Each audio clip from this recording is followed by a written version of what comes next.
the District Education Services Center Conference Room E. There is remote hybrid conferencing as well. This meeting will be live streamed on the school board's YouTube channel. And to speak to the academic committee through public comments, please sign up using the public comment form. You can find the BOE public comment form on our website.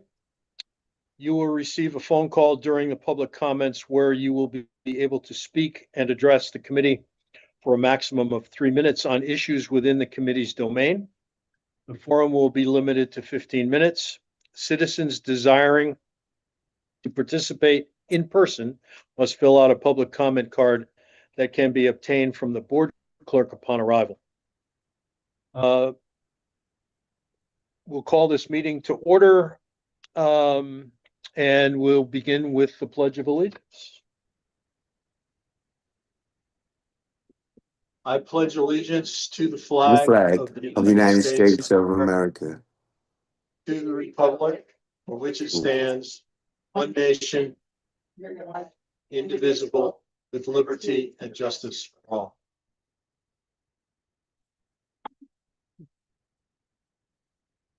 And I would like to have an approval for the agenda.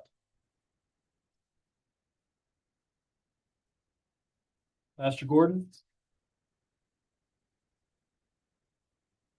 Muted. Astrid, there you go. I'm sorry, I didn't even hear anything. Oh, sorry. Can you hear me now? Yes, Okay. Would you be willing to make a motion to approve the agenda?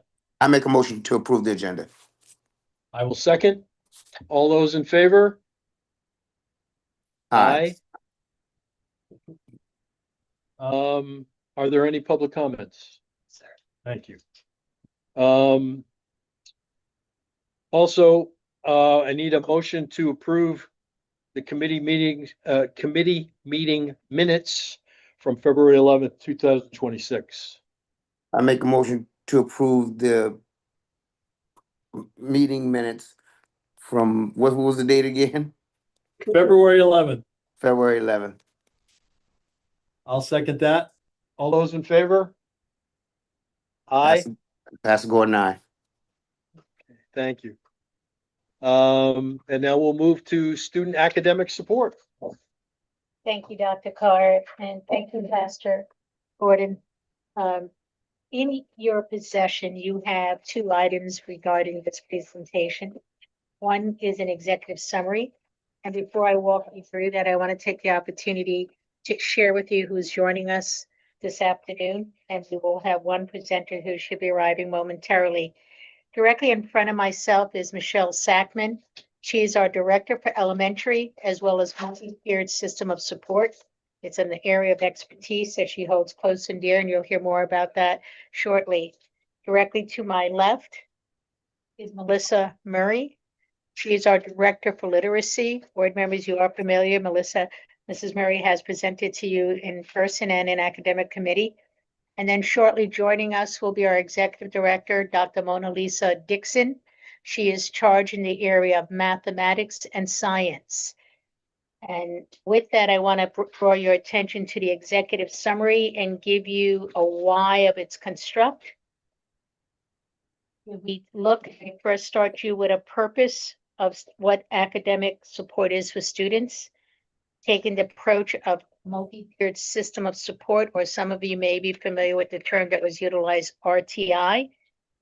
On page 2 of the executive summary, it shares with you the tier 1, tier 2, tier 3 brief definitions.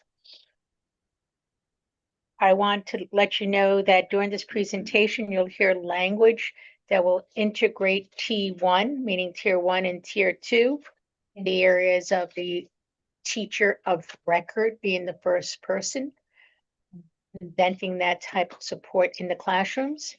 You'll also hear a phrase that will be common not only within our division, but as well as in our student services, that we can't intervene ourselves out of good tier 1 instruction.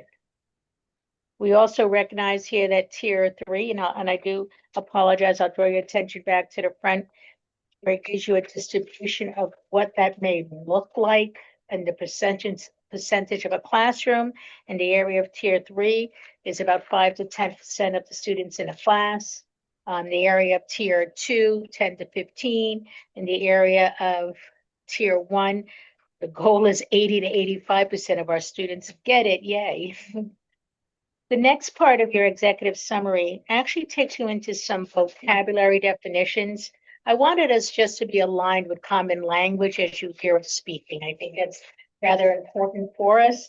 It'll have core content, supplemental materials, ancillary materials, adopted materials, approve alternative materials. On the final page, you'll see the language of high quality instructional materials. I know many materials. And then the multi-tiered system of support. I would like for you to recognize that those definitions in terms are actually right out of the citation of where it says resources of the South Carolina Instructional Materials Code.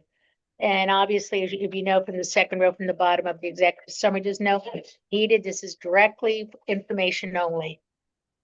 So if I could draw your attention to the presentation, and we'll go right to slide 2. As a division, we have an operational framework that we define a purpose of our work. We spend time to plan, we act. And as you are familiar within the continuous improvement model, we do take the time to go back, reflect, and reshift.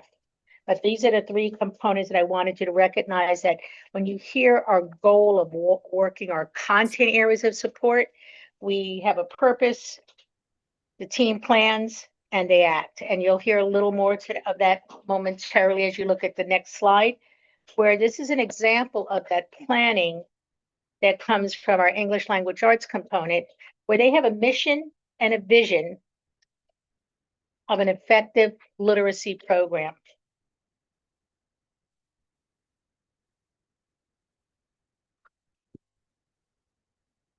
The first bullet on that shares with you their commitment. But I want you to see what the second bullet also identifies. It shares with you a goal. And those goals are established. You've heard our superintendent speak of 75, 75, 92. Our division departments actually set up goals internally. And I think that's important. And it goes from English language arts to math, to U.S. history and Constitution, to our career technical education in our areas of career readiness and college readiness.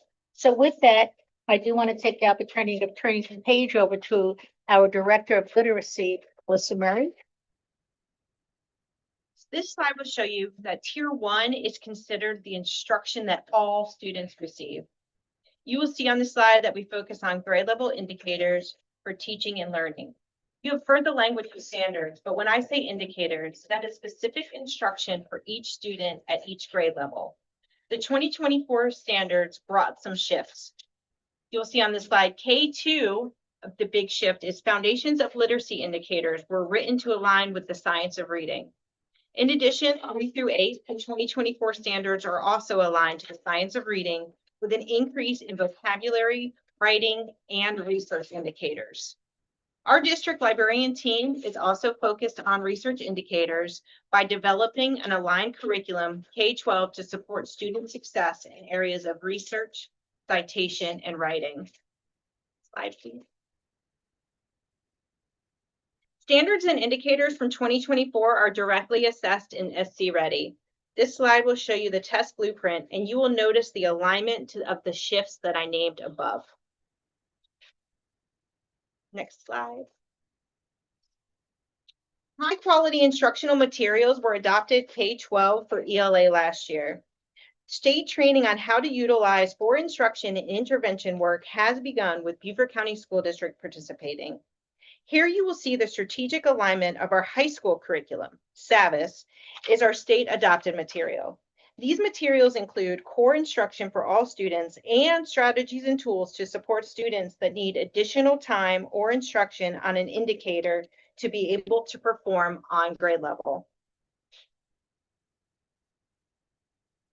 Middle school also adopted SAVIS for instruction. Just as high school, we have auxiliary materials to support students, including No Red Ink, which provided digital supports to writing. We have placed Savvis writing prompts within No Red Ink as a tool to support students needing additional scaffolds for writing. In elementary, Beaufort County School District adopted Houghton Mifflin Harcourt, HMH. This instructional resource has lessons for each of our teachers to instruct all students on grade level indicators and has strategic supports for teachers when students need additional time or instructional resources for students needing more opportunities for instruction and practice.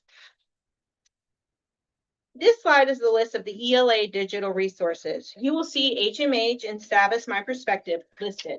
You will also see the ancillary resources that our educators can use, such as iReady, Reading Plus, and No Red Ink. These are all aligned to our curriculum mapped to support instruction of students in their grade level indicators. This slide names the strategic focus of our coach work and professional learning. We utilize our structure of having coaches in our buildings. We meet with them monthly to build a common expectation for instruction across all of our schools. District coaches support this work at all of our schools and help ensure the consistent and viable curriculum for all students. And with that, I'd like us to be able to transition to Dr. Dixon, our Executive Director for Mathematics and Science. Thank you, Dr. Meadows. In this first slide that you will see for our elementary school mathematics resource pyramid, this past year, we adopted new curriculum for our K2 and 3-5. Thanks to English, HMH, our elementary teacher said, we don't need anything different. We will stick with our iReady, and iReady updated their digital resources. So here in these graphics that you have here for K2 and 3-5, you have where we visually have for our teachers, our coaches, our administrators. We presented this in our academic, what do we call it? Cabinet. Yeah, that's it. Because I didn't want to say committee. I got it. With that we presented this as yes at our academic cabinet. That first and foremost, we want all of our teachers and our coaches to start off with our standards. That is where we really start the work from that. We have our standards, and as Ms. Murray had said about the indicators. Next, we have planned that, and we do that from curriculum writing from last year in the summer time. Math, since we adopted new standards and selected new HQIM, highly qualified instructional materials. We then placed all of that information and mapped out our standards through curriculum maps and Rubicon Atlas. Our HQIM, which I said is our highly qualified instructional material we use for elementary K2 and also 3-5. It's iReady math or iReady curriculum math classroom. Our interventions, we use for K2 for our interventions, we use Kickstart. Kickstart is a Zane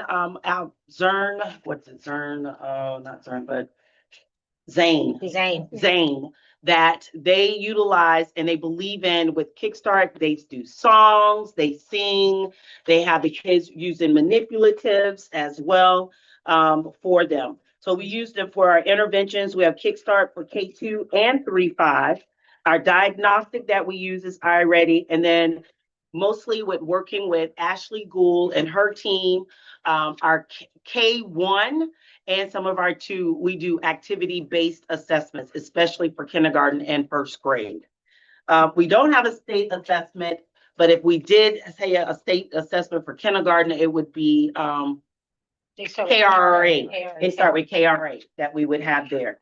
And our 3-5, you will see where the diagnostic is the same for our iReady. But this time in 3-5, what we've done, we took the opportunity this year with new standards and new highly qualified instructional materials. We went to, as a district, we have district-wide unit assessments, pre and post assessments for all of our 3 through 8, and also algebra and geometry. And then the state assessment, they do the state SC Ready, and then they have the online tools. So those unit assessments are through Progress Learning. And also at 3-5, we have intervention where we use Kickstart with 3rd and 4th grade, but then we also utilize our IXL as a skill-based plan where we can take our diagnostic from iReady and upload it into IXL where the kids will have an individualized plan to help them. Next slide, Ms. Cushenberry. Next, we have our secondary mathematics. You have the resource pyramid for 6 through 8 and also 9 through 12. Again, we start off with our standards. We go to Rubicon Atlas. In middle school, our middle schools selected this past year McGraw-Hill Revealed Math as our highly qualified instructional material. Also, you did this year what we did with our 6-8 is we use iReady for a diagnostic. So K-8, we have iReady for a diagnostic that gives our teachers data on their kids about where they are and what prerequisite skills that they need to work on to help that in intervention. So at middle school, we have our IXL for intervention. Again, we have those common summative assessment pre and post through Progress Learning to prepare them for the state assessment. In our high school, as you can see, we have one little arrow up there that we don't have a diagnostic for our high schools, but we do have the common summative assessments pre and post through Progress Learning. Our highly qualified instructional materials, we have Envision through Savvis. We have Pearson's, MyLab, and we have PW Walsh. And all of those, for our Algebra 1, it is Savvis. And for our EOCs, that we have just an Algebra 1. Dr. Dixon, if I may share, the state doesn't require that diagnostic at the high school level, but that's why Dr. Dixon has put into place that pre-post model for helping to drive instruction for algebra and geometry. Since geometry comes first now, the geometry teachers get that lift that they need to do. And then we have the algebra, and we also thank the board for approving our local board approved course for us, for those kids that are not ready for that algebra, that they also go ahead and take that part of it. Our math focus for our coaches meeting, like Ms. Murray said, we meet with our coaches monthly. One of the things that we start off with our monthly coaches meeting is that we meet with them and talk about their school renewal plan. Every meeting that we open up, we talk about their school renewal plan and basically where they are in lifting the school renewal plan and alignment their work with their school renewal plan. So we refined our unit planning to our standards, tier 1, with taking the opportunity of adopting new standards and highly qualified instructional materials. We were able to write for our district, the first time in district history, unit assessments, K-8 algebra and geometry. We're working on the foundations of numeracy, or K2. Academic vocabulary is very needed in math. Like we always tell our teachers, we should not see KFC because we're not going to Kentucky Fried Chicken. That is not something that we should see in our math, but we should see denominator, numerator, and we should say that we're multiplying by the reciprocal or the inverse. We have done extensive work this year with ongoing assessment project, OGAP, unit assessments with opportunities for reteaching. Another thing that we talked with our coaches about is embracing the pace, while keeping up with the pace of our pacing guides that we have paced out. We do look at those monthly at our coaches meeting with our coaches if we need to adjust anything or pace, but we need to stay on the pace to make sure that we are teaching the essential standards, which our state department says all of our standards, all of them are essential. They're not all on the blueprint. Yes, they're not all on the blueprint, but they're all essential so that we make sure that we embrace the pace and also take that time for the reteaching opportunities for those indicators that our students have not mastered just yet. Our focus this year, we ELA and math, the A team and the extreme team, we looked at 2 things that we wanted to really focus on with our coaches, and that was chunking. So conducting direct instruction by chunking not presenting instructional content all over the board with teachers, but teaching them how to chunk the instruction so that they can check in to see if kids are mastering those particular indicators and skills at that time. And we've also worked with them with engagement strategies for all students, and all is bold, because we mean our EL students, our ML students, all students, GT students, that we are making sure that they are engulfed in those strategies as well. And then student-centered coaching. Dr. Dixon? I know, you want me to explain what A-Team and Extreme Team? Yes, ma'am. Well, our A-Team is led by our Director of Literacy, Ms. Melissa Murray, and that is the English team. So they call themselves the A-Team. And our math and science group, we call ourselves the Extreme Team with the X in the extreme. And everyone says, why the Extreme Team? Because their leader is extremely and extreme, as her boss is too. So next slide, That Ms. must be Dr. Rodriguez. Must be in I'm very as Dr. shy. Fry. I'm very Yeah, shy. right. Then we go to our science. I must say that this year we are thankful that we have a science coach to help our coordinator, Mr. Felipe Andre Silva, in executing the science this year. We've gotten into a lot of classrooms and their PLCs for the science resources. As you can see, the pyramid there. Again, we start off with our standards. And then from our standards, we map those into Rubicon Atlas. We also have Open SciAD for some of our science classrooms that we do. But the one thing that we also want to know that with those standards is our performance level descriptors. In science, they have gotten it where teachers know exactly if a kid does not meet, what does that look like in the classroom?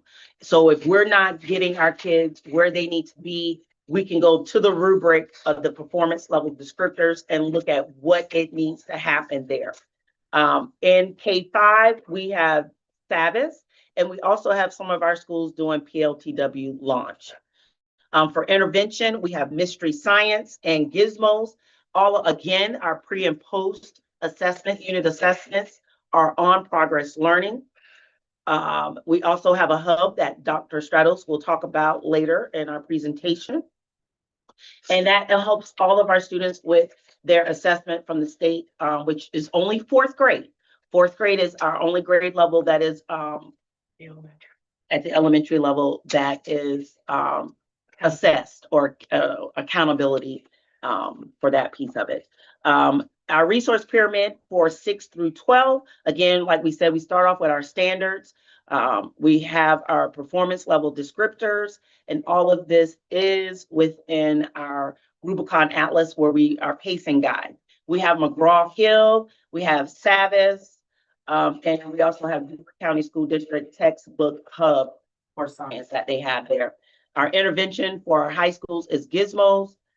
We do still do our pre and post assessment, unit assessments through Progress Learning. And for 6 through 8, our 6th grade is assessed for accountability. And in high school, it is Biology 1.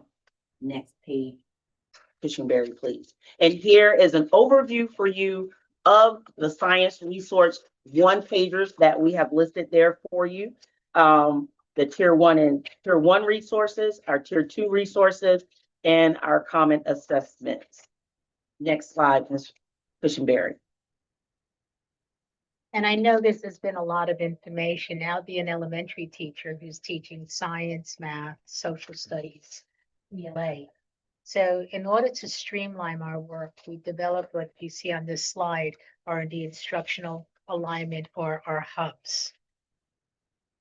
So as a teacher, I can go into, and I'll teach elementary this time, English language arts, and I'm able to identify where in the pacing, where should I be, by what standards need to be instructed.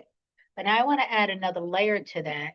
As a math teacher or a science teacher at elementary, I'm able to identify the assessment and progress learning and go back and forth within that hub to see what I need to be teaching, what standards need to be taught in the area of Project Launch, which is at all our elementary schools, with the exception of one who has really designed their own magic, and I mean that with respect. What hands-on activities may be utilized to teach the standards? So the model that has been set through science is a model this coming year that we will resonate within all our core content. So that elementary teacher, again, who has to look at multiple content will see the same format. All right, so that's why I wanted to bring that forward. And with that, I want us to turn to the next level, bringing this all together in a process of building student knowledge. Michelle Sackman, our Director for Elementary, will bring forward information on Branching Minds. Branching Minds is the platform we've transitioned to this year to document and monitor academic growth towards grade level achievement, and it allows to see progress to the whole file. It combines attendance, behavioral, and academic data into one view on a shared desk. Diagnostic data can be reviewed for gaps before instruction to allow for instructional adjustments and purposeful differentiation. Within the platform is a library of accessible resources aligned with our high quality instructional materials that we just spoke about. So teachers can be strategic as they write instructional and behavioral based goals. The goals can be written for individual or for small groups of children. The platform sends reminders, so progress monitoring and data review remain consistent. Attendance and intervention minutes are recorded to show exactly when intervention is completed or if it may have been missed. As data points are entered, graphs are automatically updated for a clear picture of student progress. Intervention reports can be generated to share with parents to update them on their students' progress. And these reports are also reviewed during team meetings to help determine next steps for each student. Working collaboratively to align these high quality instructional materials with MTSS and documenting this all on our platform of Branching Minds allows us to be proactive, strengthen tier 1 instruction, and allows us to provide targeted support for students who may need it. So at this point, this lends to the closing of our presentation, and we're open for questions and maybe some answers.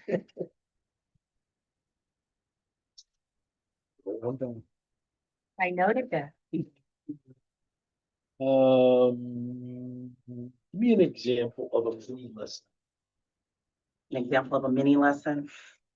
Well, a mini lesson, we try to say is 10 to 15 minutes. Okay. And so it's very structured. It is within the gradual release. It would be at the I do, is where the teacher is presenting the instructional content and modeling. So I may say, this is the way I'm doing a think aloud of how I would do problem. So that could be the mini lesson. And then from there, the teacher, after the mini lesson, may give them problems to do. Speaking with math and reading, they may read a little section and then write as the teacher is what I call word cruising around, making notations to say, oh, Michelle got it. Oh, Melissa, oh, Mona needs a little bit more help. Then I can pull them when we have that small group time. It allows them to conduct Yeah. their own very quick assessment, but also model that metacognitive component of my self-learning. I'm very supportive of mini lessons in as many different ways as we can do.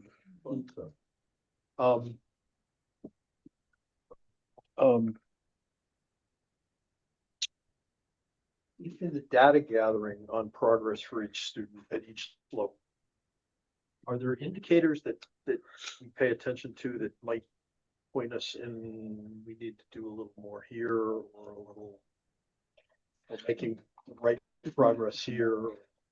Well, with us doing our common assessments and progress learning, it gives us that data. So it's a quick turnaround.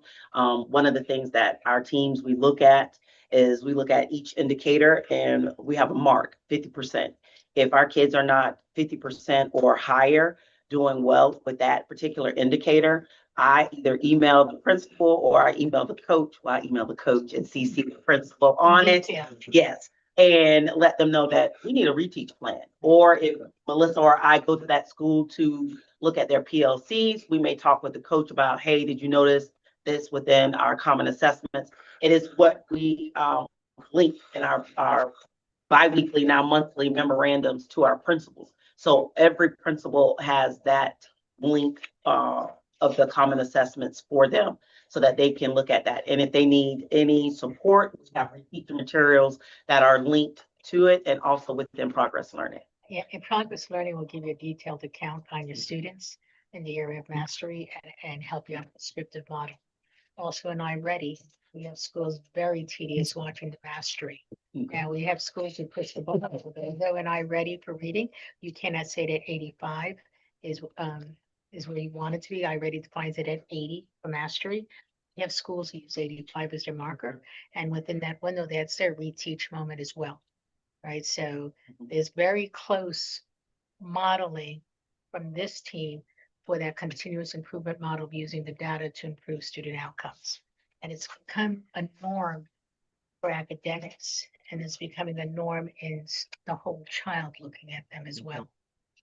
Those data chats. I was just Yeah. coming back from a school and I was asking them, when are they planning to have data chats with their students before the iReady Spring data, and speaking with the teachers to give me which date. So if we need to come in and see or help, or we got them to give us some time.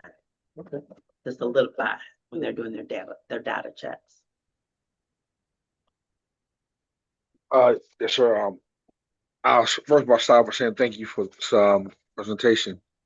And one more thing too, I noticed too, also, do we have page numbers down? So someone like me coming from another meeting coming in late, I can look and just see what page I don't want to jump on that. Also in this presentation, and there's some of the stuff that I was looking at too. I noticed that we were talking about tiers. For some people, once I got on the board, we started talking about tiers, and someone would ask me. Sometimes I knew about it, but explaining it was different. So if you could just have someone maybe listening who doesn't understand what tiers may be, could we explain what tier 1 and tier 2, what that looked like as well for them, if we could, someone to explain what tiers are. So if we go to the executive summary, which is one of the handouts, I just want to use it as a point of reference. It'll be right. Okay. Okay, so we look at tier 1 instruction. That's actually the planning that I did last week in my PLC. It's now Monday. I'm bringing my instruction to the classroom. I am teaching the whole class. I'm circulating. I've done my mini lesson. I may spend a little extra time with Mary. I'm going to see that Mona's a high flyer. I'm going to skip. I'm sorry, Melissa, you're getting a little extra time in math, right? But now I'm realizing that Mary's still not getting it. So in that classroom, I may be adding additional work. And what I mean by that, I may look to use Math IXL and that area where Mary's not catching it mathematically. So, because I see that I'm missing some foundational skills. That's that first initial part of differentiating in the classroom to help me have mastery of the standard. So that now let's continue. Teacher continues helping Mary in the classroom. Mrs. Smith, I'm still not getting it. So at this point, teacher's going to review all the interventions she's put in place. She put another software. She taught me a different way. She gave me a peer tutor, and she's going to ask for some academic intervention. So I may have some academic support happening, and that's when I start moving to tier 3, right, in order to help build my academic support. Now, there's 2 ways of looking at this. One is best practice. The other is if we're going on a process in regard to looking at Mary needs to have a little more work or screening. Now we have put in place documentation to help with that screening for Mary, should there be additional deeper support that I may need. Okay. But it happens academically and as well as, Mary's acting out. Not that she would, but maybe she did. Right. So that tiered model also helps in documenting for academics and the whole child as well in behavior. And if you look, what we tried to do, just give a little more definition here to support each one of the tiers as well. Right. Right. And I appreciate that because I just know that that's very important. Even when you try to understand test scores, Mhm. tier 1, tier 2, and tier 3 is very important because you can have a kid who could be on a tier 2 or who could be right there at the cuff between good and average or between below average and average. And so therefore you ask yourself when you're trying to work on when you're being systematically and very intentional about working upon upon how you want to help this kid. That kid that's right there on the cuff, you may spend a little more time on because he's going to help produce, and also he's going to make up that point gap versus that kid who's way below average. So therefore, understanding the tiers and where that kid at, that's very important and critical. So that's why I asked that. Just I think that everyone should understand what that process looks like in terms of understanding this. That's all. No, it's a great point in relation to testing. Mhm. Pastor Gordon, anything from your side? Yeah, I'm glad Will brought that up. Tier 2 and tier 3. Um, how much of a workload could that be on the teachers? I'm looking at tier 1 and then I'll cross over to Mrs. Sackman. Okay, Good instruction is wrapped around tier Okay. 1 and tier 2. And I mean that with the greatest respect to our educators who are the driving force in our, in public education, not just our schools, right? They are the ones making the changes every day. That tier 3 happens from an additional personnel in support okay. of either the academics or behavior. And with that, I'll turn that over to Mrs. Sackman because this is really her expertise area, Pastor Gordon. Okay, yes. So the interventionist at the school works with the teacher to review all of the data to, up to this point, and then design something very specifically for that individual student. That student will work either one-on-one or in a group of 3 or less with that interventionist on, an extended piece of tier 1, so that what they're doing at grade level, we are always working towards. So we want to That's good. align that whatever's happening at tier 1 or tier 2 or tier 3 is aligned with what is happening at tier 1, because our goal is to accelerate that learning for the child and get them back on grade, understanding the grade level standards back into the classroom. Understood. I have one more question. By the time the child gets to tier 3, are the parents knowing what's going on at this point? Especially by the time they get to tier 3. Yes, absolutely. Anytime, even when teachers begin that tier 2 intervention with students, that has been a documented conversation with our parents. We've given them information. We've gone over, whatever academic or behavioral data we have for the child, and we talk about that plan with the parent. That Okay. parent has to be our partner in this. So Yes. if we do tier 3, again, that's another, time that we will sit down and talk with that parent and say we need to intensify that instruction. And Ms. Sackman, the new program, Branching Minds, doesn't it have a very good documentation? It does, That yes. you can- Mhm. I was gonna bring that up because what will often happen, and I'm very, very grateful this work is in place, is because another component of this is if a child moves from to a different school during the school year, Right. the receiving school can see what was already in place for that child. They can see that documentation meeting with the parent. They can see the strategies that were in place, so that transitions well as we have students that do transition from to different schools across our county. Yes. If something hasn't happened, we can also look at That's that good. part of it. That's good. Thank you. Mr. Dallas? Thank you, Mr. Chair. I do have a couple questions very briefly.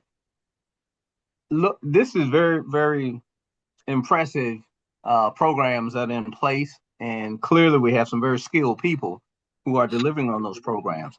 Helicoptering up a little bit, are there any really powerful correlations that are established between classroom teacher to student ratios? And if we were to lower those, is there any evidence that that would improve and quicken the pace of success for our students? If I may, Yes, ma'am.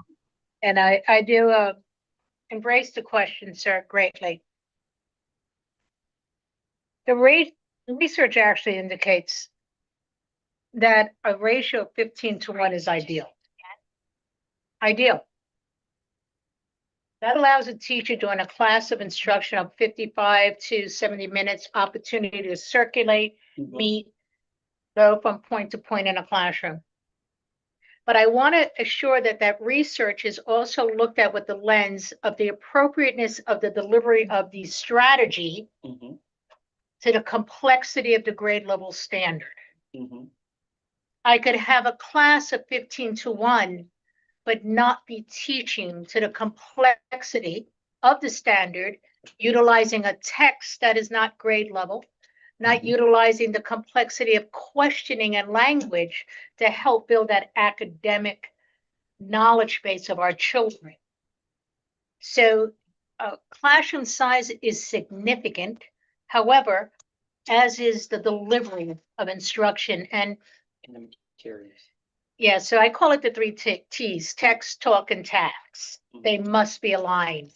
And one of the slides when I was speaking of the hub actually has Leo on that, which is an instructional tool that's used for classroom walkthroughs, where a principal can go in, look where he's supposed to be in pacing, go in to look at the classroom walkthrough and see, are we doing that alignment, Mary? If not, let's have that talk. I keep going into your class and I'm not hearing discourse or questioning at the complex of the standard. Well, that's why we're not getting to the level 3 question responses, our students, because we keep watering down our approach instead of building up. So 15:1 is ideal, but it runs parallel with good instruction. I have to add that leverage. Not a problem. Mr. Chair, if I could ask one more question, please, unless you want to go to someone else and I can wait and come back. I think we're ready for you.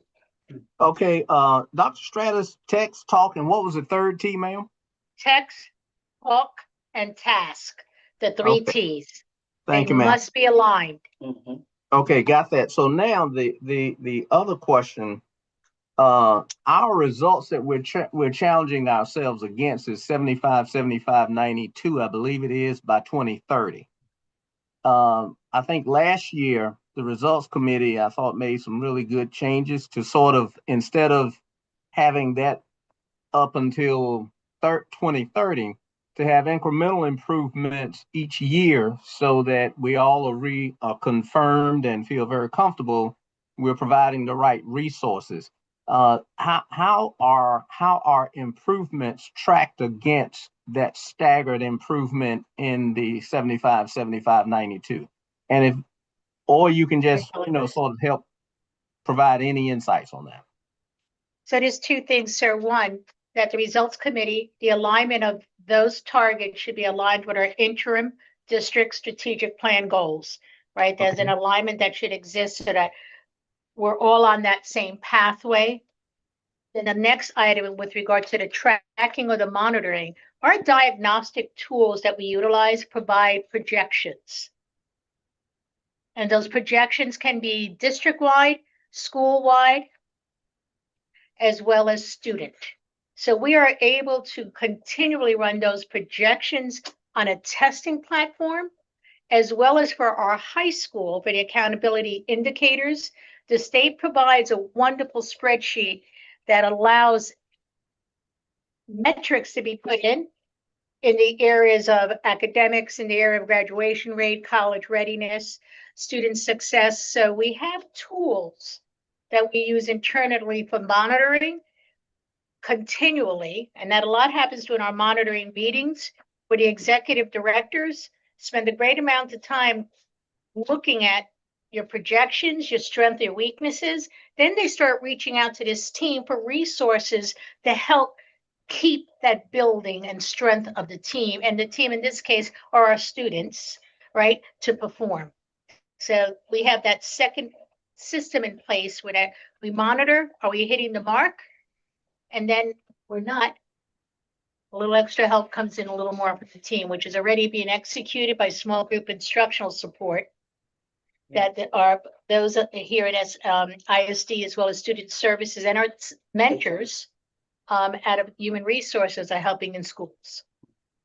Thank you very much, ma'am. Thank you, Mr. Chair. Can I add Well- to that, Dr. Stratos?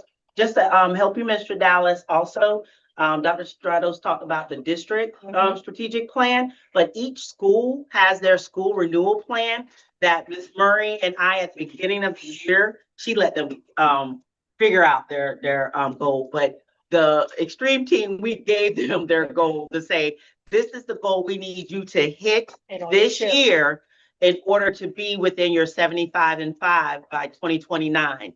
Also, we have what we call ad mini meetings after each diagnostic, like Dr. Stratos talked about the projected proficiency that we look at. We have ad mini meetings with our schools, talking to them about their data and about where they are, where their weaknesses are aligned to within our pacing guides or aligned to the blueprints that we look at with them, and we tell them where they are going, what are some upcoming lessons where they need to focus on. So we are providing them those next instructional steps in these meetings that Ms. Murray and my team go in with the principal and their instructional leadership teams. So when Dr. Stratos says about the district, we give the schools their goals too for ELA and math that they know that they have to hit within the 75 and 5, and that we have ad mini meetings that we have markers for ourselves that we meet with those schools, especially after the fall and then after the winter. If they're not at 50% projected or higher, we're going into those schools and meeting with them, sir. Thank you very much, Mr. Chair, and thanks everybody for all your efforts. It's very comforting. Thank you. Thank you, sir. And in terms of the in terms of that picture right there that's on the board, my question is, in terms of the menu, how many hubs are we using to do this work? So I believe there's a total of 12 icons. Icon reference. But if we look at the icons themselves, the first one is multilingual learners, which gives support instructional information that is aligned to data and lessons directly accessed into Elevation. And in this regard, that one site also lets you know who your support ML teachers are, because some schools share them. The next one are the resources provided through our special education program, Exceptional Learning. All right, so it gives you direct access to the instructional materials. Then we start with our literacy, which is English language arts, math, social studies. Your next icon actually walks you through the assessments calendar for the school year. So you go from the common assessments to our diagnostic to our end of course exam. So it's basically a calendar. Then our fine arts hub aligns from fine and performing arts. The instructional framework is there as a reference. It has videos for instruction. It supports the strategies or the task, right? That strategy that should be aligned to the complexity of the standard. Leo is that information walkthrough that you can go right into instead of having to have an easy link. So we tried to keep it simple. The Science Hub textbook is for ordering. And then our virtual program hub has the information on Low Country Virtual, as well as our partnership with Berkeley, and allows schools to pull up those applications. Should a school counselor be meeting with my parents, and my parents are saying they want me in a virtual program, the application is available there on a JOT form, and it gets sent to Scarlett Mooney and one of our coaches who manages virtual. Right. And the reason why I'm asking about these different hubs in terms, go back to something I always when I was on the academics, it's talking about our menu and how large our menu is, because sometimes I think that we have programs that sometimes do some of the same functions, and I think that I want us to making sure, as though, as someone once said, that when someone gives you a topic, before you switch topics, make sure you've maximized it out. Before you go into the other topic. So when you're done with it, it's like you're done all basically when you're squeezing an orange in the morning, if you're squeezing orange juice and you're juicing it, you want to get out every single piece of juice that you can get out of it. So in terms of juicing these different hubs, I want to make sure that we're maximizing that every option that it offers, that we're maximizing. So we're not going to apples just because we can get apples. No. And so that and I know before we did have that conversation about academics being intentional about having different hubs and having multiple hubs that I do some of the same things of operations. And so I went to reaffirmation and re-bring that up when I saw 12 hubs. I mean, I saw these 12 things. I was like, oh, that's a lot. So that's why I wanted to touch on that. And then also into something that Mr. Dowson said, I was out at the school today and talking about small classroom sizes. We have well, I guess I can say her name. Not the kids. We have someone by the name of Mrs. Bogwell. Mrs. Bogwell is I believe she's a coach out of San Helena or instruction. She's she's probably not she's an interventionist. Excuse me, interventionist. And today, I was out there, I was able to watch her help a couple of students, and having a conversation with one of the students. What he said to me is, when we're talking about him working with Mrs. Bond, he said, I like working with her because she helped me out. And basically he was saying that he said his words was to me was, I'm not afraid to tell her, I'm not afraid to talk to her. Basically he was telling me that in a smaller group setting, he was able to tell her what he did not know versus being in a large group setting with his class where he may be afraid to say, hey, I don't know this, or I don't understand that. So I think that really gave me a sense of grace and mercy that we are still, that we do have smaller groups or interventions that in this district that are reaching kids. Because for him to say that on his own, just asking them, well, how you like working with Bob? Well, I trust me, Bob. I can talk to her. I tell her what I don't know.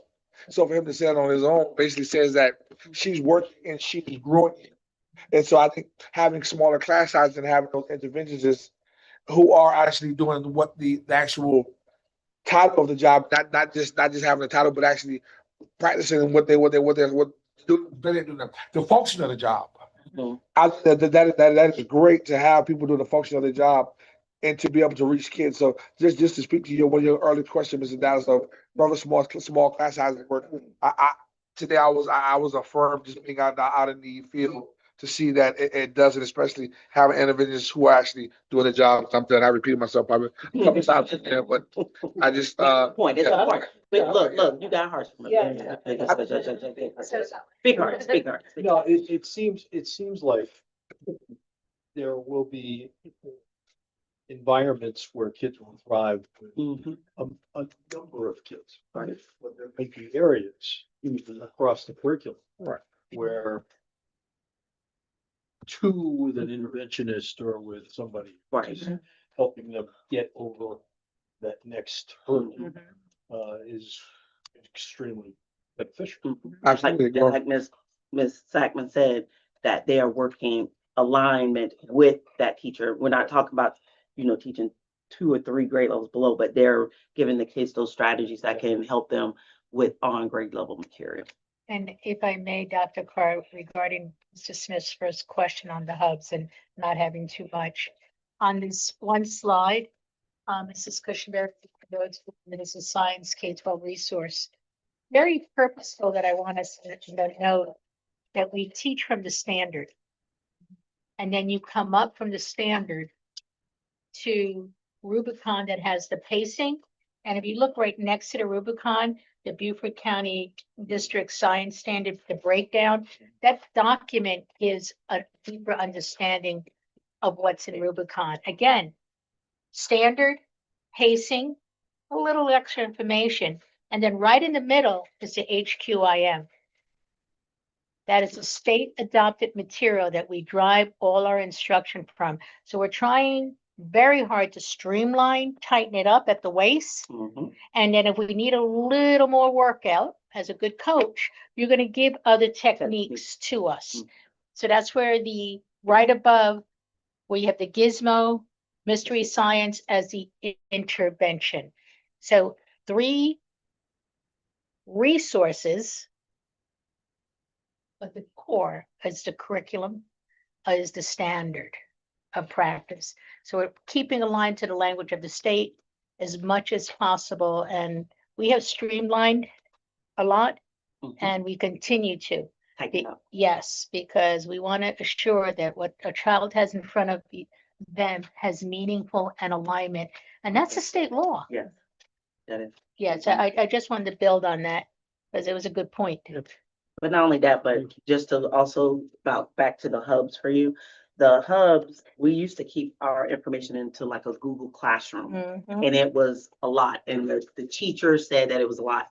And I must give Ms. Murray and her team, the 18, they started it out first. They started it with their literacy hub. And then I went to Melissa when I was, when When you joined this. yes, when I joined ISD 2 years ago to take over After for the mine. math, I started to say something else, but I was like, Nice. oh, I'm being nice and we're recording, Miss Cushionberry down there recording us.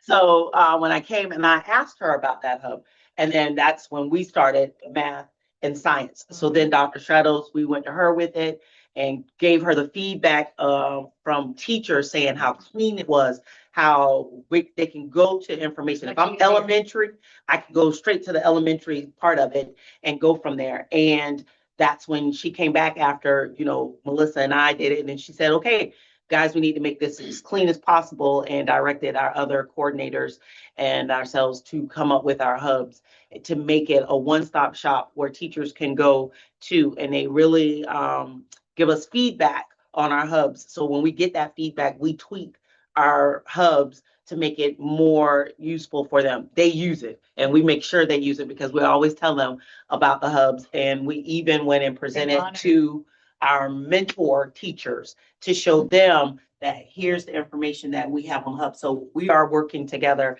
as a system, HR within there with their mentors to show them here are our HQIMs, our highly qualified instructional materials. Here are the hubs. We don't need to go to teacher pay teacher. So if you out there and you see teacher pay teacher, let us know so that we can correct that real fast. He needs to know. Board members, if you see teacher pay teacher or something that does not say one of our highly qualified according to this presentation, y'all need that. I know that y'all need to let the people know. I was in the presentation and Dr. Dixon and Dr. Stratos and Ms. Sackman and Ms. Murray. That is not a part of our HQIM. So you need to ask those questions so that as a system, we are asking those questions. And 3 T's. that's right, for the 3 T's. For the 3 T's. Task, talk, And task. there we go. Task. Task. and talk. There we go. Yes. Mr. Dallas and Pastor Gordon, anything further for the A team and the X team? Extreme. Look at it. Go ahead, Dr. Carr. Dr. Carr in it. That's it. Look at it. He's gonna be a member. He's gonna be a member of my team, Melissa. No, I'm good. I'm good. Everything's good. Everything sounds good. Thank you. No, nothing here. I appreciate the patience and the effort they put in to help neophytes like myself learn more about Oh, the my instructional. Lord. world. Thank Oh, you. Lord. Neophyte. Never, sir. That lends to the conclusion of our presentation. Dr. Clark. Thank you. Ladies, I appreciate your time. I know you have families. so Appreciate it. please- Thank you. Put my 4 pages of notes in. Well, at this point, I'm going to turn the presentation work over to Dr. Cox. Yep. He has a presentation in the area of our student with autism programs. Dr. Cox, sir. Excuse myself 1 moment. Grateful and excited to give you guys an update. So just as a refresher, so what I did for today is I gave you a high-level executive summary of where we are. So just I'm going to tell you about our implementation status, program model, expected outcome, the next steps. So just to kind of take us back, on January 23rd, I presented to the full board at the board work session. At that point, we were getting ready to launch. Very, very excited about where we are. So I'm happy to tell you. So just I gave a brief program overview. So just some language that I want everyone to understand. This model is considered on a very, very high level. It's called a day treatment program. And it's an evidence-based framework, and it's geared towards students that are diagnosed with autism spectrum disorder that have a high level of intense needs. And then you're going to hear us internally refer to the program as High Roads of DCSD. That is because the company we partner with to have this program in-house within Beaufort County School District is called SESI, and SESI is Specialized Education Services, Inc. But they offer different program models around the country. And the specific program that we have in Beaufort County School District is called High Roads. This is the first of its kind in South Carolina. So we're very, very proud of that. So from January 23rd to today, so we started onboarding students into the program the first week in March. As I told you back then, this is the equivalent of opening 2 schools. So a lot of work and effort has gone into that. I'm very excited to say, since we started onboarding students the first week in March, I want to remind you of something that I told you then, and we have to take this model as we're opening. We have to go very, very slowly of introducing kids to the program. We have to go one at a time because of the high intensity needs of the students. It would be very disruptive to the student and their family to not go at a slow and steady pace. And that's just the opening phase until we get all of the students into the program. So since March 1st, we put 4 students into the program, and additional students are currently being enrolled. I'll kind of talk to you about what that process looks like. So we have to have an IEP meeting with the family and the student in order to be placed into the program. Now, families already received information. They could go and tour this before the IEP meeting. It's not predetermined. Students do not go without the blessing of the IEP team, and that includes the family there. And so that's another reason that you have to go one at a time, because you have to consider the needs of the students as we go through the program. So we are fully staffed with trained personnel at both of the sites. The sites are, I also said, and with trained personnel. So I want to be very, very clear. The staff that are working in this program have very specific training to work with students at this high level of need.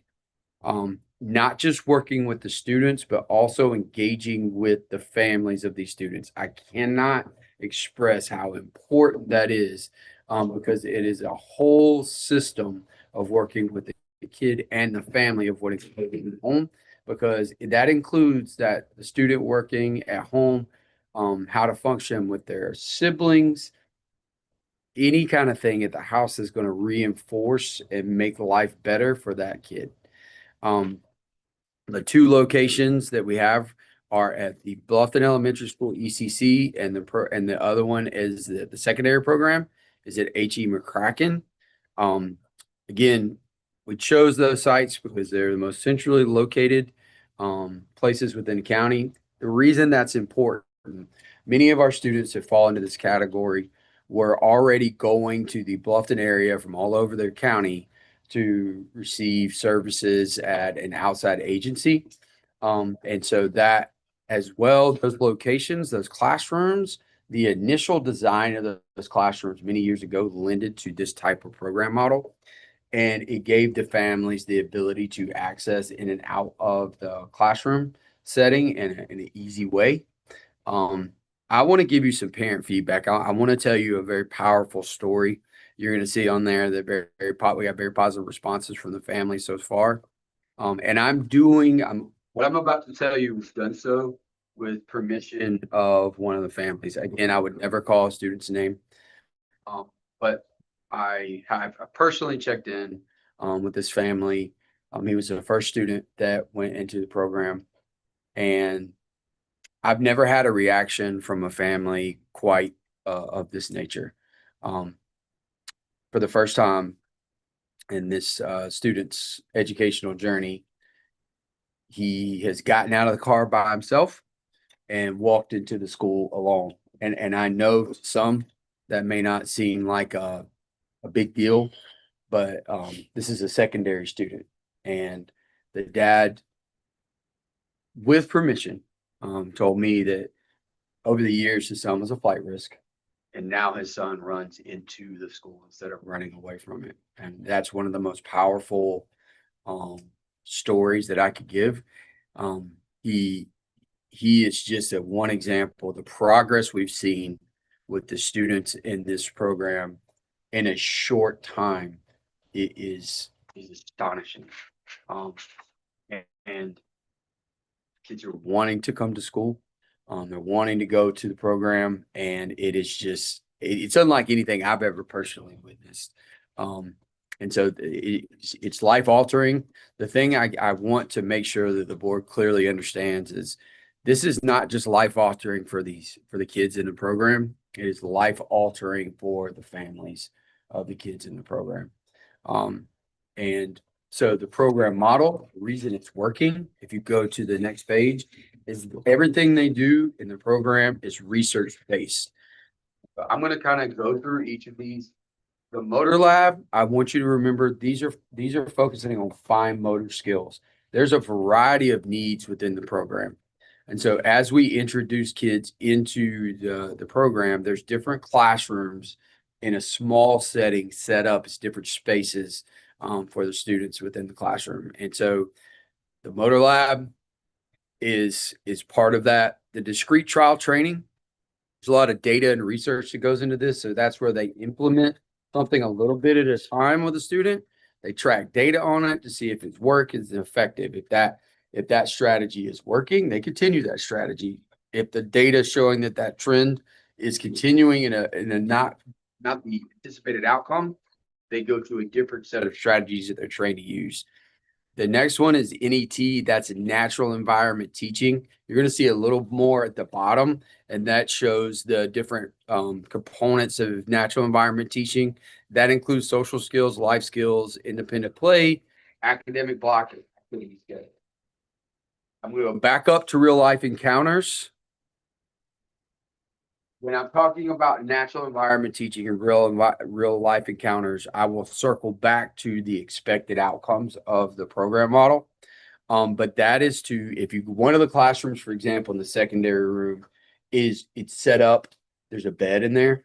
Like an apartment. It's like an apartment. There's a bed, there's a table, because they have to learn these skills and able to be able to function, not just as transitioning into adulthood. They need these skills to be able to care for themselves. And many of the students within the program are nonverbal.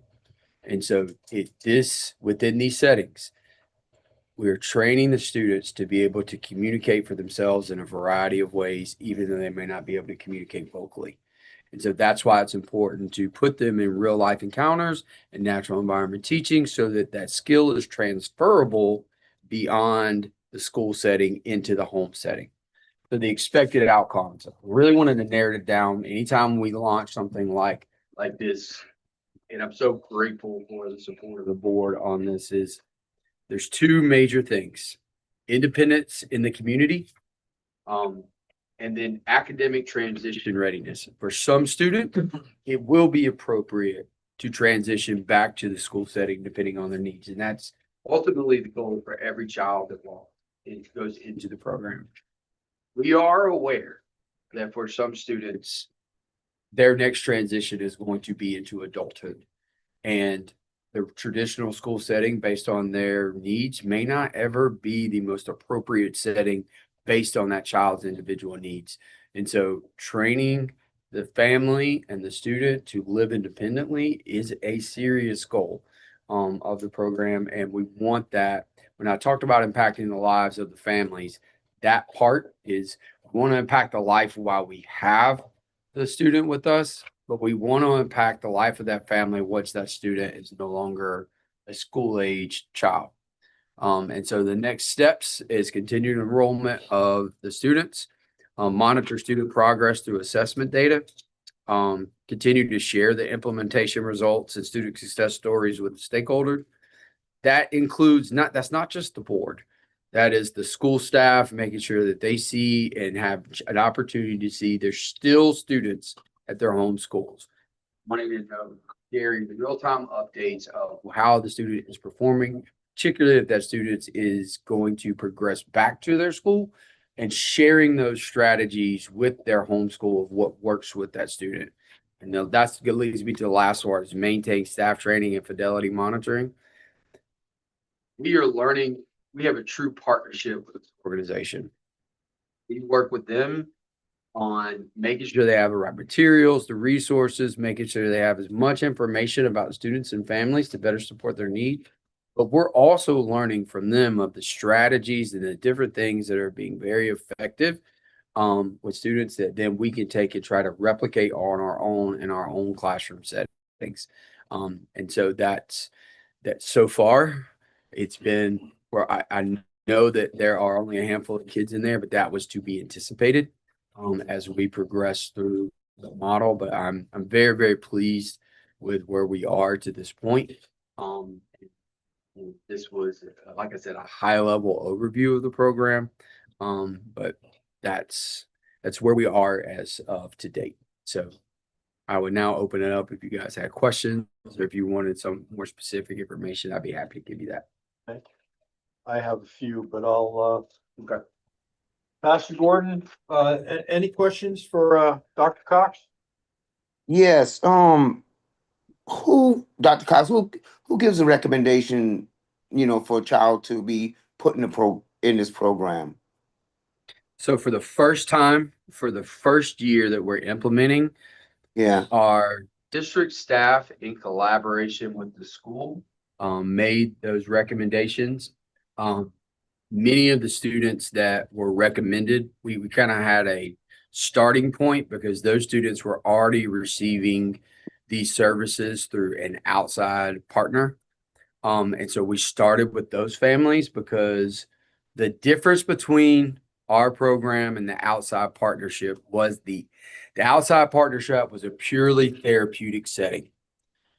Our setting, the therapeutic side, but also embeds the academics within it. And that's the major difference between the two. So we started with those students, but that was done in conjunction with the district staff and the schools. Once we get fully implemented, we'll have a process that we have to develop and this is normal procedure when you begin the program. You start with the district kind of implementing that. Mm-hmm. But then as we get fully functional, the schools will be able to make recommendation as well. We'll have an evaluation process that we go through to place students. And that includes when it's time, the students will still have facilitated IEP meetings with the schools. So they get updated progress. And that part on the opposite side, the team will come together to decide when it's time if and when it's time and appropriate for that student to transition back to their homeschool setting. And it could be they transition back full time or they transition back a little bit at a time to their homeschool setting. Because we want to do what's best for the kid. Understood. Thank you. That's good. Yes, sir. Mr. Delves? Yes, sir. I do. One in a conversation at another committee meeting, one of the things that came up is the competitive posture in the academic offerings that parents have as to where they send their schools. Traditional public schools, for a long time, we were basically really on a large scale, 98, 99% of the game that was available to parents. That is changing. And so programs like this, I wonder, since we are really helping Americans become even better suited to realize their full potential in society, if at some point we can take those groups that we really target, that the other three school options that are available to parents may not pursue, and turn this into one of those glowing advantages of what traditional public schools bring to the table. As the marketplace becomes more intense, I think we'll have to think about really sort of publicizing some of the many things we do that others do not. So that's just an editorial on my part, but I am so impressed by this program. I remember the first time I heard about it, and to hear some of the success stories, that young gentleman walking into the school instead of disappearing and trying to go away from it. Man, that is an emotional story that could be a winner in terms of supporting this and other programs that are under the ISD and special student services. So thank you. That's it for me, sir. Thank you, Mr. Dowse. Mr. Smith. At this time, I yield. Couple of logistical things. Mhm. Started in March, what is, I know you're working with other kids. Is there an enrollment? Yeah, so we have two classrooms. One is a K to 6. Yep. And one is a 7 to 12. That 6 to 7. It could go, not for the 6-7 reason, but that age range, the grade span of 6 to 7, they could really depend, because the development of this population can be vastly different. So for example, you may have a 7th grader that physically is more appropriate in the younger classroom.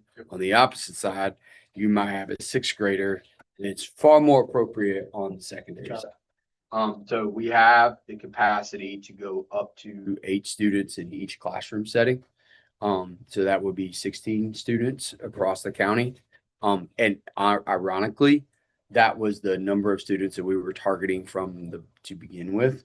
And those students were spread out all over Beaver County, but the vast majority of those students were concentrated in the Bluffton area. That's where residentially, that's where they live. And so we still are able to serve county kids all over the county though. And there's the potential for growth as Mike Yes. indicated. Yes, sir. Okay. I've worked with kids for years with different challenges. How do we deal with summer? Because we can't Yeah. take 3 months off. Correct. So we have what's called within each individual IEP, what's called ESY, extended school year. So it depends on the child. We are prepared, we've already worked with them. We do know that some of the students within our program have what's called ESY, that's extended school year. That is based on regression of skills. So if we know that that student has a true regression of skills over that summertime period, then that student will be eligible for ESY. And we're prepared to support that need of the students who have it. So some of the students in the program will continue to come throughout the summertime to continue that skill progression. Some of those students will not. Thank you. Yes, sir. Really helpful to see where, because I know we talked about Mhm. how we've progressed to this point. It's exciting, and I'm telling you, the most powerful thing is just talking to the parents and some of the things that we would take for granted. The dad that I was referring to, he is willing to tell anyone his story, and he gave me an example that we would normally take for granted. He got to go to Best Buy the other day, and I know that seems like a maybe a burden to us, but it's really been just a life altering thing for their family. It's very, very powerful to see. He stopped us at Special Olympics just to tell us that he was able to drop his student off and go to Best Buy and run an errand and felt comfortable doing so. Yep. And I think as well, the families are seeing improved behavior of the students at the home. And that, if you talk to the staff within the program model, they really want to know, are things improving in the home? And you know, that's huge. And so, you know, I've never seen anything like it. Also, if the sending I asked the other group if you could put the page numbers on their presentations, and then also another thing is, thanks for the presentation. In terms of why we say it's just for kids in the program, not right. Well, this program will open to both sides, because I do understand that when it was presented to the board, that it was said that there was concerns that the kids coming from this side of the Broad going to the schools of north of the Broad, that because that's where this program was housed at. And it said that a lot of these programs, or that the resources, excuse me, a lot of the resources that are offered to these types of students that are really actually on that side of town. And so I'm just getting a clear understanding that we are still being open, and we are still open and able to serve the whole county still, even though it's over there. This side of the Broad, where students will still have the same opportunity as the other side is. I'm still understanding that correct? Yeah, and actually, the student I referenced is from North of the Broad. Okay. Like the very first student that we put into the program was from North of the Broad. Right. So the logistics of it are actually not as difficult as they sound, because we have to consider the needs of the families and students. I had to say this very carefully without violating confidentiality. Many times the families are choosing to transport the children because and we have a mechanism to support those families through the state that we're already choosing to do that, because a traditional bus setting for them was overstimulating for them, and it wasn't what was best for the child. And so we've been able to, the other thing I would tell you too is the flexibility of the day. Even though it's centrally located, the reaction we've gotten from the population of the families is that you're giving me part of my life back that I didn't have before. So that drive to and from is kind of like it helps them prepare them for their day, but also de-escalate from their day before they go home. But yes, we want to make sure that logistics are not a barrier to meet the needs of our kids. So we're open to all considerations as we need to. The same concern is the same concern for Hilton Head families as well. And so we have the ability to consider those options all the way around. Thank you. How are we addressing, and there might be multiple strategies for the nonverbal child? So technology, and then teaching the students to be able to give cues to their family when they need something. It's a natural reaction for some students that have these needs with a very young age to when they want something. They're going to tell you, all our nonverbal students are speaking to us at all times. They're just not using their voice. And so being able to teach them to communicate either through a technology device, to signal, to point, instead of to hit. Sometimes for some students, not all students, when they were able to want something or express emotion, they do that physically by striking either a family member, a staff member, sometimes a sibling. It's a means of communication. They get frustrated. Right. Or not, sometimes not even frustrated. Sometimes just, I want that. Right. It's so just trying to do both of technology, and that's where the discrete trial training comes in, of name recognition, voice recognition, trying to, if you like this, how do you tell me you like this? And I would also tell you that although most of the students are nonverbal, they understand quite a bit more than most adults would recognize. So the response to verbal cues, the response to visual cues, those things are some of the strategies they use as well. And just to speak to that, I have a card that I wear sometime when I go into the school. And so the other day, I had my card on, and I was just kind of walking, and the kid was like that right there. And so then we were like, and so then he said your card. And so basically the kid recognized my card, and the kid was trying to tell him something. Basically the kid pointed to my card and told the teacher something. I'm like, I got excited. Yeah. Going away because that was the first time I was able to actually use my card. And sometimes I wear it just to, but it's not often that you go and you walk up to them and start dealing with them because you have to be careful on what your approach is and how you deal with them. But the kid saw the card, the kid know whatever they want might be on that card. The kid was able to point to my card that I wear to tell, and the card tells you different things. And it was just, like I was a kid in the candy store. I was excited I was able to use my card. So I didn't wear it today, but from time to time you see me there it's like a badge like that right there, but I have my card and a host of things on my card for the nonverbal students, and that's how they respond. FYI, so they do their cards too as well. Thanks for I got that from actually I got that from fair that the SPED had a fair one time. That fair at Battery Creek, they gave out those cards and stuff. And they said, as you going as a board member, wear your card, take your cards in there because you never know you need it. But absolutely. yes, that was Yeah. So that's another way. Long story short. Appreciate that. And we'll bring the full board up to speed. Yes, sir. Thanks.